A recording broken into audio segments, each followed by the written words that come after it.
La fois où ma cliente s'est faite refuser par la banque à cause qu'elle était très entêtée.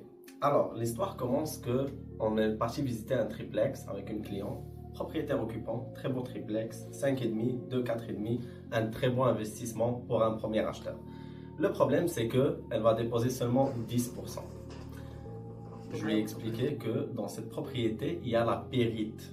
Et pour les gens qui ne savent pas, la pyrite, c'est une sorte de roche que quand elle est en contact avec l'humidité, elle se trouve souvent en dessous des fondations des maisons ou des immeubles. Et là, elle va commencer à se gonfler et elle peut créer des cracks ou des fissures sur la fondation. Puis ça, les gens, ils aiment pas ça. Surtout pas les banques et surtout pas les assurances. Mais elle est têtue, elle adore le triplex, elle veut absolument faire une offre d'achat.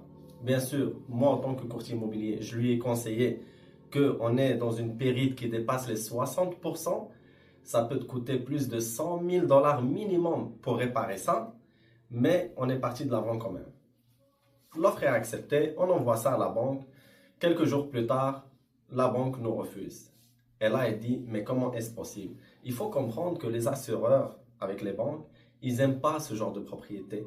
Et souvent, j'en parle avec mes collègues courtiers hypothécaires ou agents hypothécaires, ils disent que les assureurs, une fois que ça dépasse des fois 20% ou même 30%, la banque elle va refuser ce genre de propriété-là ou de financement parce que ça coûte trop cher les réparations.